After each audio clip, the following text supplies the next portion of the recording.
30th anniversary of the Hamptons Film Festival, speaking with Ricki Stern. And Graham Wood. Thank you so much for joining me today. So tell me a little bit about the film festival this year.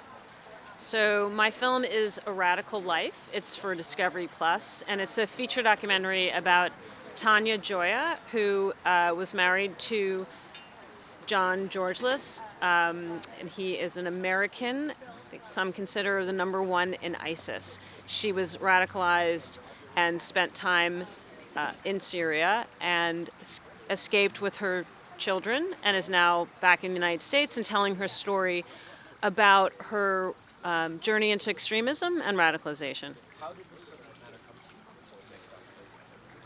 to you? The producer, Pia, had read Graham's article in The Atlantic and reached out and tracked Tania down and then brought it to me. I'm a director. I've done a lot of films about individuals, like character-driven stories, and I actually have been doing a lot of research my whole life on radicalization and on cults and on extremism. So for me, it really fit with an interest that I have.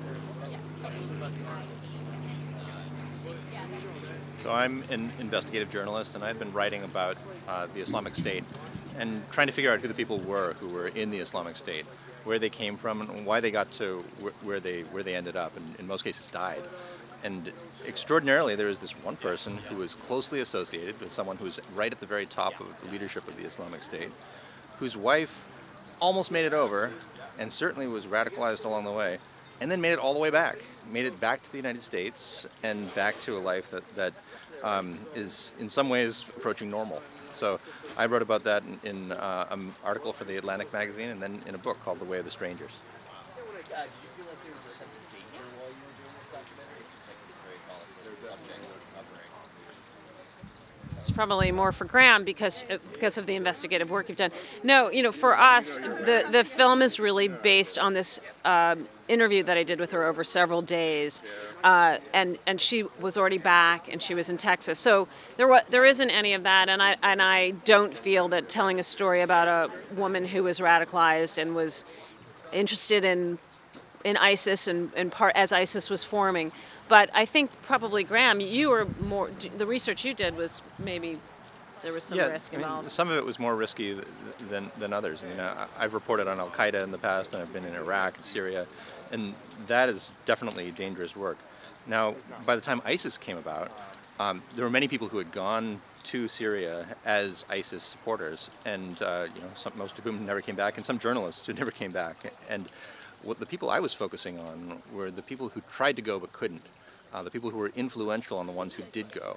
And that includes this American who went, or Australians and the Norwegians. And I'm happy to say to interview Norwegians in Norway or Australians in Australia doesn't take too much danger. But there's always, when you're talking to someone who's supporting genocide, supporting mass death, a worry that the interview might not go as you hope. That's interesting. It actually brings me to the question about the psychology of how she was thinking when she became radicalized. What did you see in her that made her go in this direction to become radicalized in this way? I could tell you how the film, what she told me and how the film portrays it, and then I'm interested to hear Graham, because he probably has a more nuance maybe over time. But Tania tells the story of growing up in the UK as a Bangladesh woman, young girl, and feeling very isolated and marginalized. She experienced a lot of racism and was very angry. And as she moved into her teens, post 9/11, she slowly became radicalized. She was with women and a mother in her class who talked about, the 9/11 radicalization and ultimately chose that for herself. She married this American who was also radicalizing and moved in that direction. And she'll say as a way of finding power and a way of feeling a part of something. When I look at how people move in these directions, I often think of it from the perspective of ideas. There's a lot of people who are Bangladeshi origin in the UK who don't have these ideas, and somehow she comes to them. And I think largely it's because of the partner who she found. Her husband was someone who thought very deeply about Islam and came to a very idiosyncratic interpretation of it that was very radical. And what really matters, I think, is not just that she comes from a particular social milieu, but that the bad ideas reached her at the wrong time. And that absolutely changed her life. And one of the amazing things that I'm sure is shown in the film is that they reached her at the wrong time, and then somehow they vanish. She changes completely over the course of a life, not a very long life at this point, and she's already gone from one end of the spectrum to another. It sounds like a fascinating deep dive into the human psyche and how people's impressionable with things when they're learning about it or investigating it. So where can people find out more about this film? This is on Discovery Plus.